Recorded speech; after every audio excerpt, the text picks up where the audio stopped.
Marcos capítulo 10 y vamos a leer los versículos 1 al 12 en esta mañana. Marcos capítulo 10, versículos 1 al 12. Levantándose de allí, es decir, de la ciudad de Capernaum, Jesús se fue a la región de Judea y al otro lado del Jordán, y se reunieron de nuevo las multitudes junto a él, y una vez más, como acostumbraba, les enseñaba. Y se le acercaron algunos fariseos y para ponerle a prueba le preguntaban si era lícito a un hombre divorciarse de su mujer. Y ellos respondiendo él les dijo: ¿qué os mandó Moisés? Y ellos dijeron: Moisés permitió al hombre escribir carta de divorcio y repudiarla. Pero Jesús les dijo: por la dureza de vuestro corazón os escribió este mandamiento, pero desde el principio de la creación Dios los hizo varón y hembra. Por tanto, lo que Dios ha unido, ningún hombre lo separe. Y ya en la casa los discípulos volvieron a preguntarle sobre esto, y él les dijo: cualquiera que se divorcie de su mujer y se casa con otra, comete adulterio contra ella, y si ella se divorcia de su marido y se casa con otro, comete adulterio. En el día de hoy estamos retomando nuestra serie expositiva en el Evangelio de Marcos, y providencialmente me toca reiniciar con un pasaje bastante difícil. No porque sea complicado en sí mismo, sino por la carga emocional que conlleva hablar acerca del divorcio. Seguramente todos aquí, de una forma u otra, han sido impactados con un divorcio. Todos aquí. Alguien cercano que ha pasado por la amarga experiencia de un divorcio, un amigo, un familiar. Otros han sido directamente afectados por el divorcio de sus padres o por la destrucción de sus propios matrimonios. Mis hermanos, este es un tema sensible que debe ser expuesto con empatía y con un corazón pastoral. Y de verdad, créanme que esa ha sido mi oración en todos estos días. El Señor sabe que no es mi intención en esta mañana remover heridas que en algunos casos están muy frescas, o traer a la memoria de ninguno de ustedes recuerdos amargos de situaciones que marcaron sus vidas hasta el día de hoy. Pero este es un tema que no podemos pasar por alto, no solo porque se encuentra en la Biblia y nosotros debemos predicar todo el consejo de Dios, sino también por la relevancia que este asunto tiene para todos nosotros, independientemente de cuál sea nuestro estado civil. Hermanos, el divorcio era un serio problema en los días del Señor, eso lo vamos a ver en un momento, pero en esta época ha llegado a ser una epidemia. En la década del 2005 al 2014, en República Dominicana, se registraron 176.561 divorcios. Estamos hablando de un promedio de más de 17,000 divorcios al año. Miles y miles de personas fueron afectadas, directa o indirectamente, por cada uno de esos divorcios. Los hijos, los padres de ambas partes, amigos cercanos, amigos mutuos. Si a eso le añadimos la cantidad de matrimonios que no se han divorciado legalmente, pero que viven dentro de la misma casa y bajo el mismo techo como si estuvieran divorciados, estamos hablando de una crisis de enormes proporciones. Y es una crisis que no parece que vaya a mejorar en el futuro por la forma tan ligera como muchos toman hoy el voto matrimonial. Una conocida actriz de televisión norteamericana, que para colmo profesa ser cristiana, Dijo lo siguiente después de haberse divorciado de su esposo para poder dedicarse más de lleno a su carrera. Ella dice: yo soy más feliz ahora que lo que era antes del divorcio, porque ahora soy yo misma tomando mis propias decisiones. Y más adelante añadió: mi esposo y yo ahora somos más felices siendo amigos divorciados que siendo enemigos casados. Eso suena bastante lógico, ¿verdad? Parece razonable pensar que es mucho mejor tener un amigo con el que una vez estuviste casado que tener a un enemigo en tu misma casa. Eso parece razonable. Pero hermanos, ¿qué enseña la palabra de Dios con respecto a esto? ¿Es el matrimonio una relación que podemos tratar con tanta ligereza, que podemos dar por terminado a conveniencia? Esa es la pregunta que yo quisiera responder en esta mañana a la luz de este pasaje del Evangelio de Marcos, que gira en torno, a una pregunta que hicieron los fariseos. Ellos estaban interesados en hablar acerca del divorcio, pero como veremos en un momento, Jesús estaba interesado en hablar acerca del matrimonio. Ellos querían saber acerca del divorcio. Jesús quería que todos nosotros supiéramos algo acerca del matrimonio.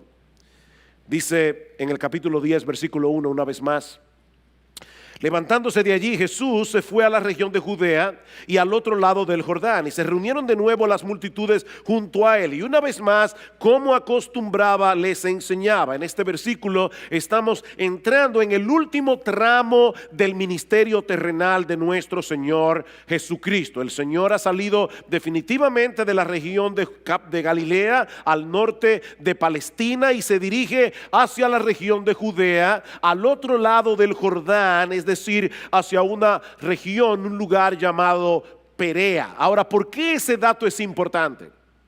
Bueno, ese dato es importante porque esa región estaba gobernada por Herodes Antipas. Y si ustedes recuerdan, Herodes Antipas le había quitado la mujer a su hermano Felipe y se había casado con ella, y luego mató a Juan el Bautista porque había denunciado su divorcio ilegítimo. Y era en ese lugar donde se encontraba Jesús cuando los fariseos vinieron con esta pregunta inocente. Una gran multitud se congrega a su alrededor. El Señor comienza a enseñarles la palabra, y entonces aparecen los fariseos y deciden ponerle al Señor una emboscada, preguntándole sobre un tema sumamente controversial y sumamente peligroso en esa región particular de la tierra de Palestina: la legitimidad del divorcio. Versículo 2: y se le acercaron algunos fariseos y para ponerle a prueba le preguntaban si era lícito a un hombre divorciarse de su mujer. En Mateo 19:3, que es el pasaje paralelo, nosotros encontramos la misma pregunta, pero en términos más concretos: ¿es lícito a un hombre divorciarse de su mujer por cualquier causa? Noten, mis hermanos, y esto es importante, que ellos están presuponiendo que el divorcio está permitido. La pregunta no es si era lícito el divorcio, la pregunta es si era lícito hacerlo por cualquier causa, hacerlo por cualquier motivo. Y el trasfondo de esta pregunta es la correcta interpretación de lo que decía la ley de Moisés en Deuteronomio 24.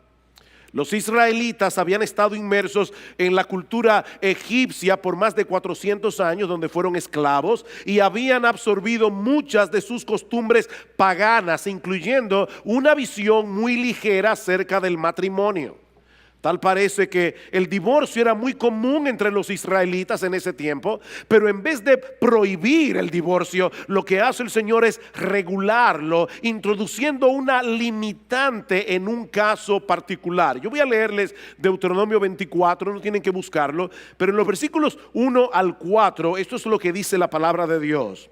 Cuando alguno toma una mujer y se casa con ella, si sucede que no le es agradable por haber encontrado algo reprochable en ella, y le escribe certificado de divorcio y lo pone en su mano y la despide de su casa, y ella sale de su casa y llega a ser mujer de otro hombre. De paso, hermanos, Dios no habla por hablar. Si Dios tuvo que regular en ese caso, es porque eso estaba sucediendo muy a menudo.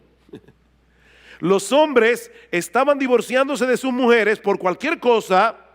Ellas se iban y se casaban con otra persona, y dice ahora el Señor: si el segundo marido también la aborrece y le escribe certificado de divorcio, lo pone en su mano y la despide de su casa, o si muere este último marido que la tomó para ser su mujer, y aquí está la ley: al primer marido que la despidió no le es permitido tomarla nuevamente como mujer, porque ha sido menospreciada, pues eso es abominación ante el Señor. No traerás pecado sobre la tierra que el Señor tu Dios te da por heredad.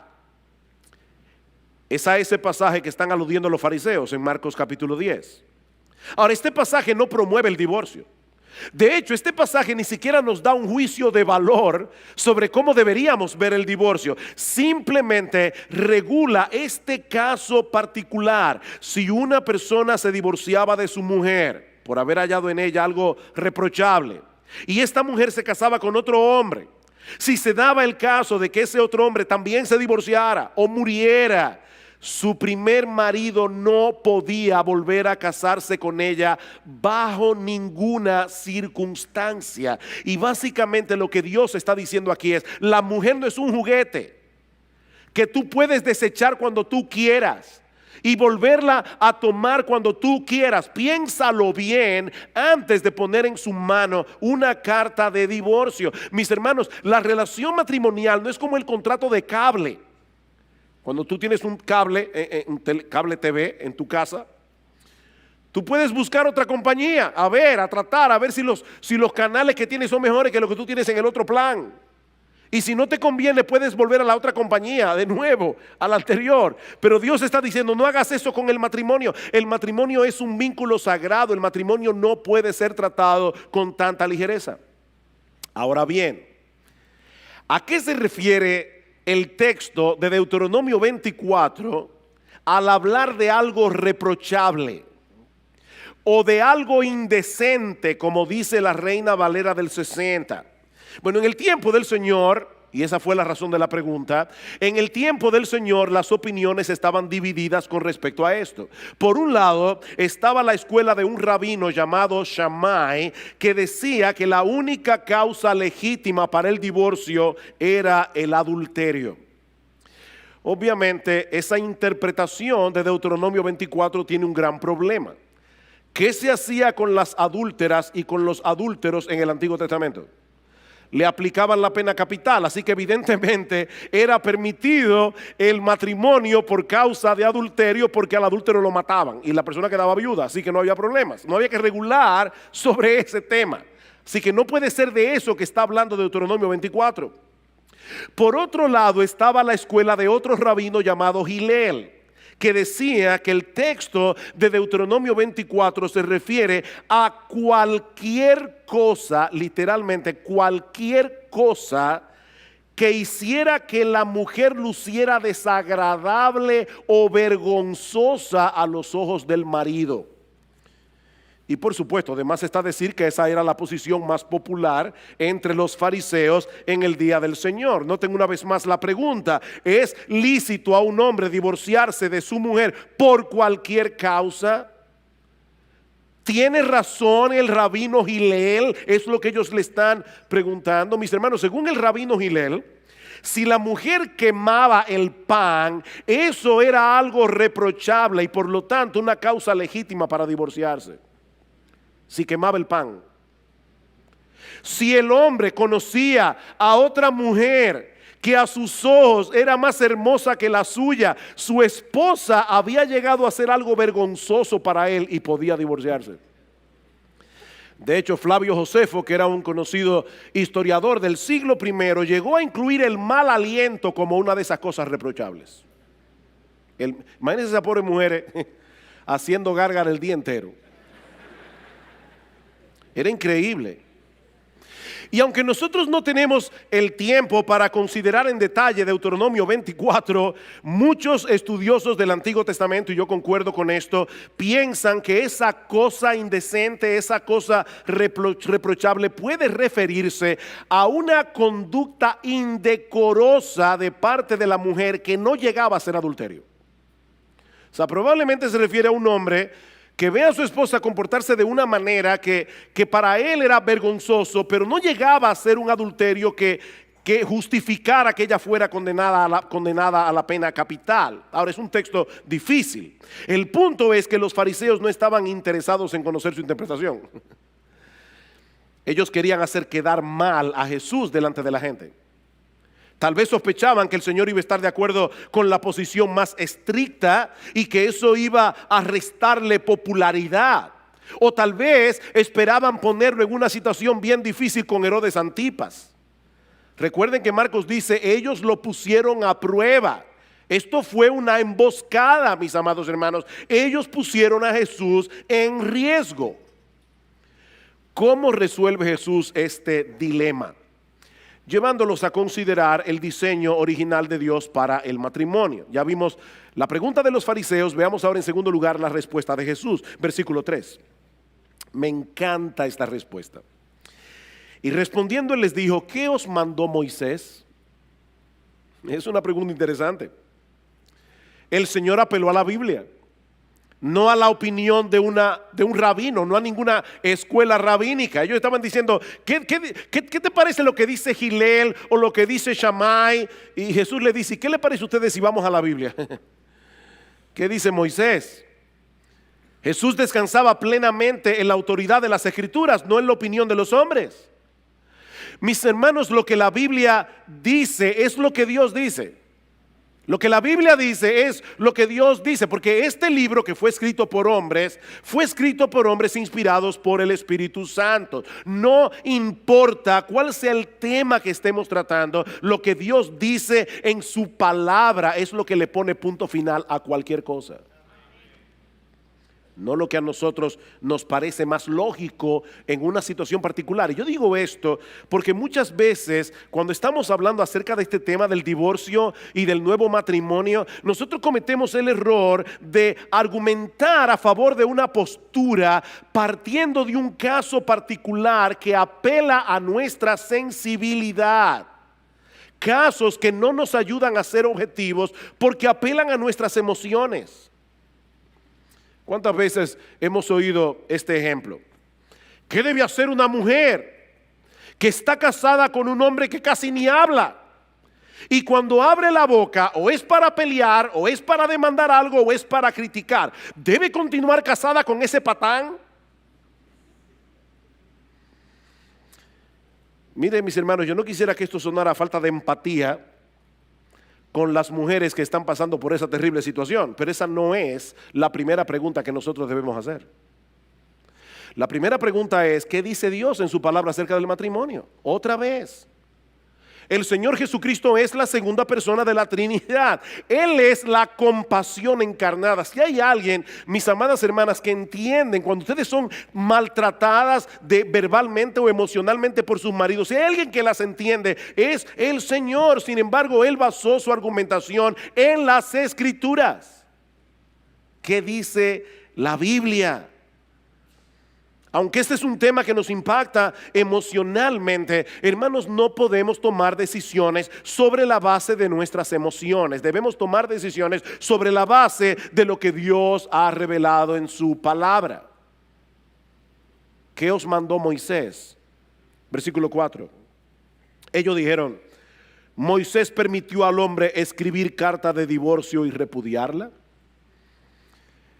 Y Jesús le dijo, sí, por la dureza de vuestro corazón os escribió este mandamiento, pero desde el principio de la creación Dios los hizo varón y hembra. Deténganse allí un momento.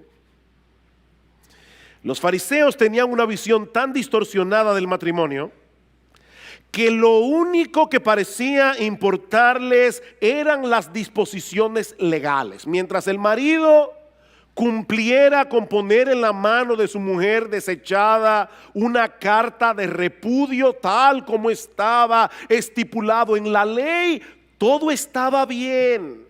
Pero Jesús quiere hacerles ver que lo que está en juego aquí es mucho más importante que un documento legal. Vuelvan al Génesis, les dice el Señor, para ver cuál fue el diseño original de Dios con respecto al matrimonio. ¿Cómo debía ser el matrimonio antes de la entrada del pecado, antes de que el pecado del hombre dañara las cosas? Porque ese diseño original, y subrayen esto en negrita, ese diseño original sigue siendo la norma para nosotros hoy. Sí, vivimos en un mundo caído, vivimos en un mundo dañado por el pecado, donde muchos matrimonios no son lo que deben ser, pero aún así el matrimonio debe funcionar conforme a su diseño original. Desde el principio de la creación, dice Jesús, Dios nos hizo varón y hembra. ¿Para qué? ¿Para qué nos hizo varón y hembra? Para que nos complementemos el uno al otro. Versículo 7. Por esta razón el hombre dejará a su padre y a su madre, y los dos serán una sola carne. Por consiguiente, ya no son dos, sino una sola carne. A pesar de lo estrecha que puede ser la relación entre padres e hijos, Cristo está diciendo aquí, la relación matrimonial está supuesta a ser mucho más cercana, está supuesta a ser mucho más íntima, porque a través del pacto matrimonial los dos vienen a ser uno, una sola carne. Eso no sucede con ninguna otra relación terrenal, ni siquiera la relación entre padres e hijos. El hombre y la mujer quedan adheridos el uno al otro, de tal manera que ya no es tu vida, mi vida, es nuestra vida. Los planes de ambos, los anhelos, los problemas, las circunstancias se funden en uno solo. Y de esa manera el matrimonio viene a ser una figura, una parábola viviente, una representación de la relación que Cristo tiene con su iglesia. Eso es lo que dice Pablo en Efesios capítulo 5. Maridos, amad a vuestras mujeres, así como Cristo amó a la iglesia y se entregó a sí mismo por ella para santificarla, habiéndola purificado en el lavamiento del agua por la palabra. Dice, cuando tú te casas con tu mujer, tú eres un cuerpo con ella, y Pablo dice, grande es este misterio, mas yo digo esto con respecto de Cristo y de la iglesia. Este mega misterio es con respecto a Cristo y la iglesia. Mis hermanos, es por eso que este asunto del matrimonio es tan importante. No solo porque el matrimonio es la relación más fundamental de la sociedad humana, sino porque está llamado a ser una parábola viviente del evangelio. Desde el principio de la creación, Dios diseñó el matrimonio para que representara otra cosa mucho más sublime que la relación romántica entre un hombre y una mujer. Él nos creó varón y hembra, con nuestras similitudes y con nuestras diferencias. ¿Para qué? Para que fuéramos capaces de unirnos y complementarnos el uno con el otro. Ese es el diseño original de Dios. Esa es la norma que seguirá vigente hasta que nuestro Señor Jesucristo regrese en gloria. Un hombre y una mujer que abandonan padre y madre para unirse y llegar a ser una sola carne. No dos hombres, no dos mujeres, no un trío, ni cualquier otra combinación que los seres humanos en su locura y en su rebeldía contra Dios decidan hacer. Un hombre y una mujer. Y precisamente sobre la base de ese diseño, escuchen ahora la conclusión del Señor, versículo 9. Por lo tanto, lo que Dios ha unido, ningún hombre lo separe. Por lo tanto, cuando un hombre y una mujer vienen a ser uno a través del vínculo sagrado del matrimonio, Dios pone su sello sobre esa unión. Y por lo tanto, ningún hombre tiene derecho a quebrar ese sello. Mis hermanos, ese es el estándar de Dios y ese tiene que ser el estándar de la iglesia. Ese es el estándar de Dios. No es la perspectiva de nuestra cultura la que debe determinar nuestra perspectiva del matrimonio. Es la perspectiva de Dios revelada en su palabra. Es como si Dios tomara a un hombre y a una mujer y los pegara el uno al otro con un pegamento celestial. Y no conforme con eso, pone un sello en el punto de unión para que nadie se atreva a romper ese sello. En Malaquías capítulo 2, Dios es bien claro en el versículo 15. Dice: Dios aborrece el divorcio. Dios odia el divorcio. A Dios le repugna el divorcio. Eso es lo que dice la Biblia. Y de hecho, el texto de Malaquías es bien fuerte porque dice: y al que mancha de violencia sus vestidos. Y parece que la idea es como si tú le enterraras un puñal a la otra persona y su sangre te salpicara. Dios odia el divorcio. Alguien decía que hay al menos 3 cosas que nosotros podemos decir con toda seguridad acerca del divorcio, a la luz de la enseñanza bíblica. 3 cosas con las que todo creyente debe estar de acuerdo. Hay controversias en el pueblo de Dios con respecto a este tema, pero yo voy a decir 3 cosas que si tú eres cristiano y tú crees en la Biblia, tú vas a estar de acuerdo conmigo. La primera es que todo divorcio es contrario al diseño original de Dios. Todo divorcio es contrario al diseño original de Dios. Eso es lo que el Señor está diciendo aquí. En el principio, Dios los creó varón y hembra para que se unieran el uno al otro en un vínculo indisoluble. Eso no puede estar sujeto a debate entre personas que creen que la Biblia es la palabra de Dios. Lo segundo es que cada divorcio envuelve el pecado de uno de los cónyuges, siempre. O de los dos. Eso tampoco puede ser debatido. Siempre que ocurre un divorcio hay pecado de por medio. Sea el pecado de uno, sea el pecado de los dos, pero alguien tiene que haber quebrantado la ley de Dios para haber llegado a ese punto de ruptura. Lo tercero es que cada pareja que se divorcia está separando lo que Dios unió. Cada pareja que se divorcia está separando lo que Dios unió. Eso tampoco es debatible. Es por eso, mis hermanos, que resulta imposible tener un divorcio indoloro. Una vez alguien vino a mi oficina, una persona que no es miembro de esta iglesia, pero me dijo: pastor, yo necesito ayuda, me estoy divorciando de mi marido y yo quiero que usted se intervenga, nos ayude para que esto no sea traumático. Yo le dije: mira, yo te quiero mucho, pero yo no puedo hacer eso. Es imposible tener un divorcio que no sea traumático. Ni el mejor consejero del mundo, yo no lo soy, pero ni el mejor consejero del mundo puede ayudarlos para tener un divorcio indoloro. Cuando nosotros pegamos 2 pedazos de madera con un pegamento bien potente, no se pueden volver a separar sin que se rompan en algún lado. Eso es imposible. Todo divorcio es traumático, porque estamos rompiendo lo que Dios unió a través de un pacto. Pero hermanos, lamentablemente nuestra sociedad occidental ha sufrido cambios muy profundos en las últimas décadas y eso atenta directamente contra esa perspectiva bíblica del matrimonio.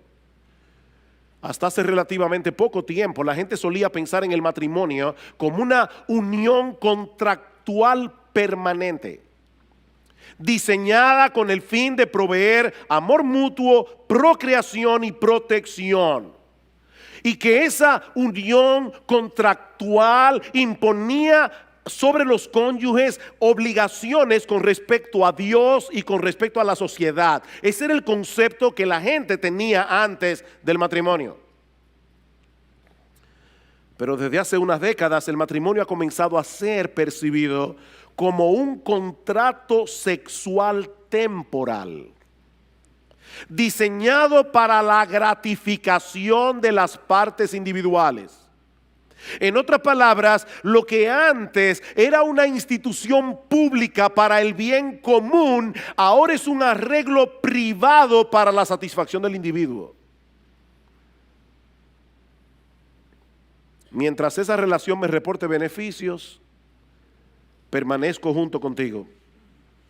Cuando comience a ser un estorbo, lo damos por terminado y me busco otra relación. Pero eso es totalmente contrario al diseño de Dios para el matrimonio. Mis hermanos, de acuerdo a la perspectiva de Dios revelada en su palabra, yo tengo que amar a mi cónyuge. Yo tengo que hacerlo, porque yo me comprometí a hacerlo en el pacto matrimonial. Yo no tengo otra opción. Yo no tengo otra opción. Tú no tienes otra opción. Decía el puritano Henry Smith: un hombre debe elegir primero a quién amar y luego amar su elección. ¿Oíste eso? Elige primero a quién amar y luego ama tu elección. Porque tú no tienes otra elección. No tienes otra opción. De hecho, eso fue lo que hizo Jesús. ¿O no? Jesús eligió al objeto de su amor y ahora lo ama. Y eso es lo que tú prometiste hacer el día de tu boda. Eso fue lo que tú prometiste hacer. Ay, pastor, mire que yo cuando me casé yo no era creyente. Yo no sé si tú eras pagano. Cuando tú te casaste, eso fue lo que tú prometiste en tu voto matrimonial, y Dios le puso un sello a ese voto. Ese fue el voto sagrado que tú hiciste delante de Dios y delante de los hombres. Es de ese modo que nosotros vamos a representar la relación que tiene Cristo con su iglesia, como dice el pasaje de Efesios que leímos hace un momento. Cristo nos amó cuando no había nada bueno en nosotros que nos hiciera dignos de su amor. ¿O no es así? Y ahora Él está trabajando en nosotros, porque hay muchas cosas todavía en nuestro carácter que a Cristo no le agradan. Pero ¿qué está haciendo Cristo? Él está trabajando en nosotros para que algún día nosotros lleguemos a ser la esposa que Él quiere que seamos. Y Él diseñó el matrimonio para hacer visible ante los ojos del mundo esa clase de amor. Él no nos ama por lo que somos, Él nos ama a pesar de lo que somos. Y es en virtud de ese amor que Él nos está santificando gradualmente para llegar a ser la esposa que Él quiere que nosotros seamos. Eso significa, mis hermanos, que el amor de Cristo por nosotros no depende de lo que nosotros hagamos, no depende de lo que dejemos de hacer. El amor de Cristo por nosotros depende de su elección y de su pacto. De eso depende el amor de Jesús. Él nos escogió por el puro afecto de su voluntad, es decir, por una razón que solo está en Él, no en nosotros, y Él decidió unir nuestras vidas con la suya, con un vínculo que no podrá ser quebrantado de ninguna manera. ¿Quién nos separará del amor de Cristo? Romanos 8, nadie, nadie. Y ahora Él manda a los esposos a que amen a sus esposas como Él ama a la suya. A veces las mujeres dicen: oye, a nosotros nos tocó la parte más dura, la sumisión. De verdad, hermanas, que a ustedes les tocó la parte más difícil. A nosotros nos tocó amar a nuestras esposas como Cristo amó a la iglesia. ¿Qué es más demandante? Ama a tu esposa como Cristo amó a la iglesia. Eso es lo que Pablo está diciendo en Efesios 5. Amen a sus esposas como yo amo a la mía, dice Jesús. En vez de estarse quejando de sus debilidades, en vez de estarse quejando de sus pecados y llenándose de amargura contra vuestras esposas, hagan todo lo que esté a vuestro alcance para ser agente de cambio en sus vidas. Con la ayuda de Dios. Esa es la enseñanza de Efesios 5. El que ama a su mujer a sí mismo se ama. Porque nadie aborreció jamás a su propia carne, sino que la sustenta y la cuida, como también Cristo a la iglesia. Y a través del voto matrimonial, esa mujer es ahora tu carne. Tú no puedes dañarla a ella sin dañarte tú.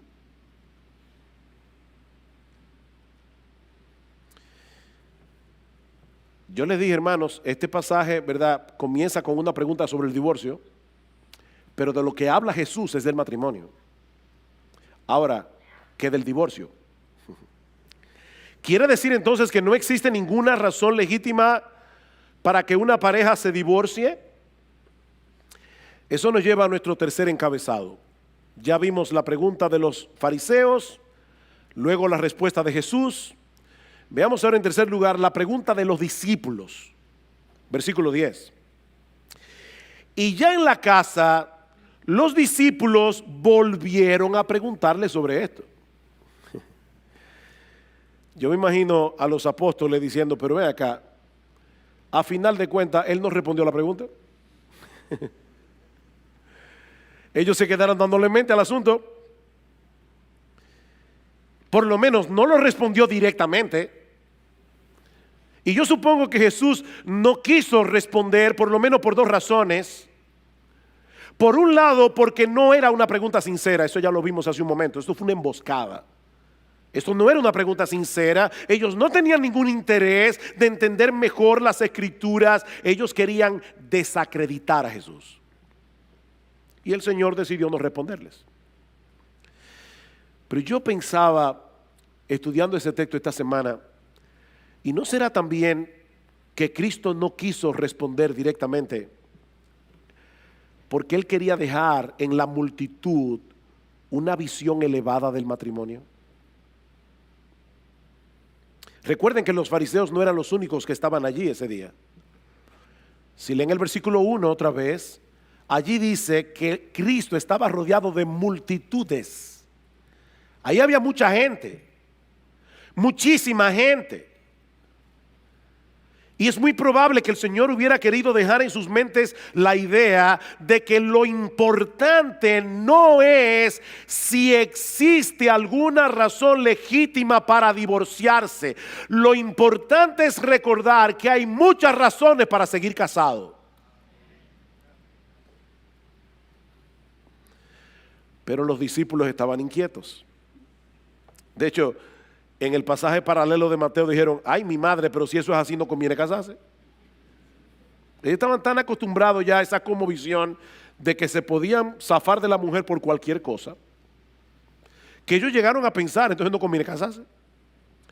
Así que ellos vuelven a preguntarle al Señor en privado y eso nos lleva a nuestro último encabezado, la respuesta de Jesús a los apóstoles.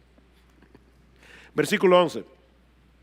Y Él les dijo, esto es en privado ahora a los discípulos, cualquiera que se divorcie de su mujer y se case con otra comete adulterio contra ella. Y si ella se divorcia de su marido y se casa con otro, comete adulterio.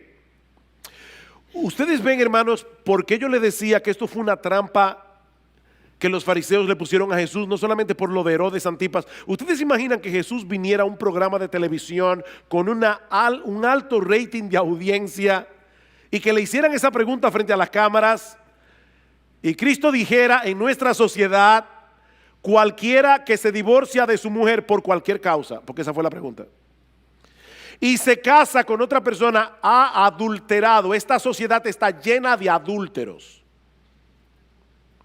No hubiera sido muy popular. Seguro que no hubiera sido muy popular.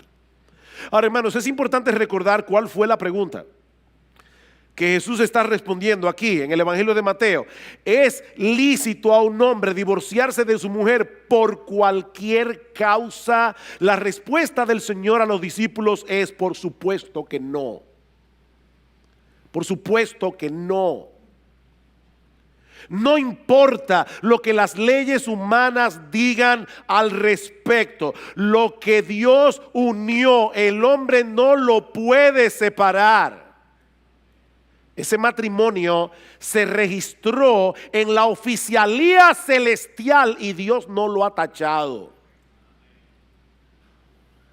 De manera que si un hombre se divorcia de su mujer por cualquier causa, y se casa con otra, está cometiendo adulterio. Y lo mismo ocurre en el caso de una mujer que se divorcia de su marido y se casa con otro hombre. Están cometiendo adulterio porque a los ojos de Dios continuaban casados. Mis hermanos, no hay que ser un experto en teología para entender lo que el Señor está diciendo aquí. Nadie tiene derecho a separar lo que Dios unió, a no ser que el divorcio se lleve a cabo por una causa legítima. Y eso es lo que vemos en la respuesta más completa que aparece en el pasaje paralelo en el Evangelio de Mateo.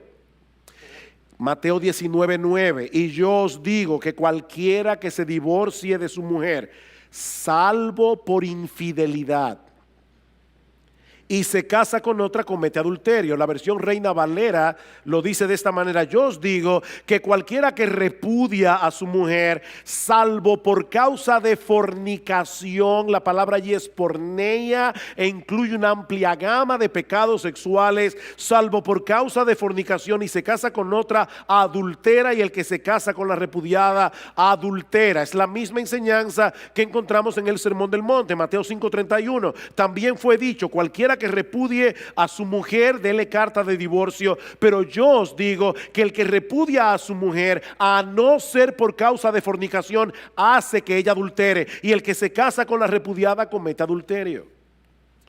Es sobre la base de esos dos pasajes que la mayoría de los protestantes a través de los siglos han sostenido, y nuestra iglesia sostiene esa postura, que el pecado de fornicación es la única causa legítima por la que Dios permite que la parte inocente inicie un proceso de divorcio. Ahora, noten, mis hermanos, lo que yo estoy diciendo y lo que no estoy diciendo. Yo no estoy diciendo que la parte inocente tiene que divorciarse. No, yo no he dicho eso. En el Evangelio hay lugar para el perdón y hay lugar para la restauración. Y siempre que sea posible, oigan lo que estoy diciendo, hermano, porque a veces no es posible. Siempre que sea posible, es mejor tratar de recomponer un matrimonio que está dañado que disolverlo. Siempre que sea posible. Pero Dios sabe que a veces no es posible, y por eso Dios permite a la parte inocente tomar la decisión de dar por terminada la relación, siempre y cuando sea por causa de infidelidad. Así como en el Antiguo Testamento el adulterio rompía el vínculo matrimonial porque el adúltero era apedreado, lo que Jesús está diciendo es que en el Nuevo Testamento se da permiso al cónyuge inocente a que se divorcie por esa causa. Eso es básicamente lo que el Señor nos enseña en estos dos textos del Evangelio de Mateo. Alguien dirá: pastor, ¿y qué de 1 Corintios 7? Yo no tengo tiempo para entrar en 1 Corintios 7, pero Pablo está tratando allí dos casos muy diferentes. En primer lugar, está tratando el caso de dos creyentes que porque la relación matrimonial está tan deteriorada, deciden separarse. Y Pablo dice: si a pesar de lo que ya el Señor dijo acerca del matrimonio, ustedes deciden separarse, no se pueden volver a casar. No se pueden, no tienen permiso de Dios para volverse a casar. Por supuesto, ahí Pablo no está tratando con el problema del adulterio. Si hubiera adulterio, habría que tratar ese caso independientemente. Pablo está diciendo dos personas que de repente, profesando ser creyentes, deciden separarse. No se pueden volver a casar. El otro caso que Pablo trata es un caso en el que hay un creyente casado con una incrédula o una creyente casado con un incrédulo. Mientras el incrédulo consienta en vivir con la creyente, no hay problema. Pero ¿qué pasa si el incrédulo decide él poner el divorcio? Entonces Pablo dice: no está el hermano o la hermana sujeta a servidumbre en semejante caso. Y muchos exégetas entienden que lo que Pablo está diciendo allí es: no está el hermano o la hermana sujeta al voto matrimonial en ese caso, porque el incrédulo decidió romperlo, pero ella no. o él, creyente, pero eso es otro caso. Mis hermanos, yo quisiera concluir trayendo 3 palabras de aplicación en esta mañana, a 3 grupos distintos que se encuentran en esta iglesia. En primer lugar, quisiera dirigirme a los casados. A los casados. Queridos hermanos, amigos que están aquí en esta mañana, el matrimonio no es un juego. El matrimonio no es un juego. Y el divorcio no es el único mal que afecta el matrimonio. El matrimonio es un pacto de compañía, como vemos en Proverbios capítulo 2, versículo 14, Malaquías capítulo 2, Proverbios 2:16, Malaquías 2:14. Es un pacto, una promesa sobre la que yo juro. De manera que cuando un hombre o una mujer es indiferente hacia su cónyuge o está violando el papel que Dios le asignó en ese matrimonio donde debían complementarse el uno al otro, están violando el pacto que hicieron en la presencia de Dios. Y mis amados hermanos casados, amigos casados, nadie puede violar ese pacto sin sufrir las consecuencias. El que ama a su mujer, a sí mismo se ama. ¿Sabes por qué? Porque tu mujer es tu cuerpo. Tu mujer es tu otra mitad. Tú no puedes dejar de amar a tu esposa sin ser afectado tú. Mis hermanos, estamos viviendo tiempos muy difíciles. Por encima de todas las cosas, protejan sus matrimonios. Denle tiempo a sus matrimonios. Un buen matrimonio no se cultiva por ósmosis. Un buen matrimonio no se cultiva por generación espontánea. Un buen matrimonio hay que cultivarlo. Cuiden sus matrimonios, protejan sus matrimonios. Recuérdense una y otra vez que el gran propósito del matrimonio no es que seamos felices en esa relación. Sí, me oíste bien. Me oíste bien. El gran propósito del matrimonio no es que seamos felices, aunque como consecuencia de cumplir el propósito por el cual Dios diseñó el matrimonio, se derive la felicidad. Como una consecuencia. Pero Dios no diseñó el matrimonio para que seamos felices. Dios no diseñó el matrimonio para que la otra persona supla lo que yo entiendo que son mis necesidades. Y son muchas las necesidades que son cubiertas en el matrimonio. Pero mi amado hermano, mi amada hermana, recuerda, el gran propósito del matrimonio es que representemos ante el mundo el tipo de amor, de relación que Cristo tiene con su iglesia. Tú no te casaste con un ángel. Te casaste con un pecador. Te casaste con una pecadora. Y Dios te llamó a ti a ser un agente de cambio en su vida. Cuida tu matrimonio. Dios quiere usar tu matrimonio para santificarte. Cuida tu matrimonio. En segundo lugar, yo quisiera dirigir unas palabras de aplicación a los solteros. Procuren casarse. Procuren casarse. Pablo dice eso en 1 Corintios 7. Pero no lo hagan a la ligera. No lo hagan a la ligera. No se lleven simplemente de lo que ven vuestros ojos. Proverbios capítulo 11, versículo 22 es muy claro. El Espíritu Santo inspiró al autor de Proverbios para escribir estas palabras. Como zarcillo de oro en el hocico de un cerdo es la mujer hermosa apartada de razón. Si te casas por el zarcillo, créeme, los años van a pasar. El zarcillo se marchitará y te quedarás con el cerdo.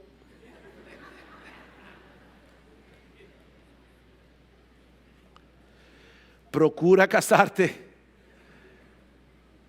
pero no lo hagas a la ligera. No lo hagas por razones equivocadas. Yo no sé cuántas veces se ha dicho esta frase: yo me divorcié porque yo no encontré en el matrimonio lo que yo estaba buscando. ¿Y qué era lo que tú estabas buscando? ¿Qué era lo que tú estabas buscando? Porque tal vez el problema no es que la institución esté dañada, el problema tal vez no está en tu mujer o en tu esposo, el problema tal vez es que te casaste con expectativas equivocadas. No te cases por razones equivocadas. Sí, debes orar a Dios que te provea un compañero, pero pídele también que te prepare a ti adecuadamente para el matrimonio. Pídele a Dios que te prepare a ti. Recuerda, mi hermano, mi hermana, que tú no estás buscando primariamente a una persona que te ame. No, tú no estás buscando primariamente a una persona que te haga sentir especial. Lo que tú debes estar buscando es una persona a quien amar, como Cristo te amó a ti. Y Dios es tan bueno que Él nos ha dado el sentido del gusto y nos provee esposas que nos gusten y viceversa. Pero esa no debe ser la razón principal por la que tú escoges a una persona. Pidan consejo, jóvenes. Pidan consejo. Escuchen a sus padres. Escuchen a los que están dispuestos a decirles lo que a ustedes no les gustaría oír. Es con esa gente que deben buscar consejo antes de casarse. Porque el matrimonio no es solo para toda la vida. El matrimonio determinará en muchos sentidos tu felicidad o tu desgracia en este mundo. Pero también, y esta es mi mayor carga en esta mañana, yo quisiera dirigir unas palabras a los divorciados. Yo sé que lo que se ha dicho hoy acerca del matrimonio y acerca del divorcio tiene que haber sido duro de escuchar para algunos de ustedes. Y de verdad, eso mi esposa lo sabe porque se lo decía en estos días, eso ha cargado mucho mi corazón. Mucho. Y he pensado en algunos de ustedes por nombre. Si tú eres creyente, recuerda que tu identidad primaria no es divorciado o divorciada. Esa no es tu identidad. Tu identidad es cristiano o cristiana. Cristiano o cristiana. La sangre de Cristo te perdonó de todo pecado. Y Dios te adoptó como su hijo, con todos los derechos, con todas las prerrogativas de un hijo, independientemente de cuál sea tu estado civil. Mis hermanos, la Biblia no dice que un divorcio injustificado sea un pecado imperdonable. La Biblia no dice que tú eres ciudadano de segunda categoría en el reino de Dios por ser divorciado o por ser divorciada. Si te has arrepentido de tus pecados, Dios te ha perdonado plenamente. Dios te ha perdonado plenamente. Y sí, nosotros sabemos que el divorcio tiene consecuencias que perduran, pero aún así debes saber que Dios ha prometido ser el sostén de sus hijos. Mi hermana divorciada, ahora Dios no solamente es tu padre, Dios es tu marido. Dios es tu marido. Aún de aquellos que han venido a Dios, a Cristo, habiendo pasado por esa terrible experiencia, Dios es su sostén. Recuerda, mi hermana, mi hermano, ¿cuál es tu identidad? Tú estás en Cristo. Y estamos completos en Cristo. Estamos completos en Cristo. Y si tú estás aquí en esta mañana, el tiempo se me ha ido y aún no te has arrepentido de tus pecados, Tú debes saber que en Cristo hay perdón para todo aquel que cree. Cristo vino a buscar y a salvar lo que se había perdido. Y ahora no estoy hablando únicamente a divorciados, porque el matrimonio no es lo único que el hombre ha dañado por su pecado. Cristo vino a redimir al hombre de todas las consecuencias que han venido sobre nosotros por causa de nuestra condición caída, independientemente de nuestro estado civil. Divorciarse injustificadamente no es el único pecado que un hombre puede cometer. Pero ¿sabes qué, mi amigo? En Cristo Jesús hay perdón para todo tipo de pecado y hay perdón para todo tipo de pecador.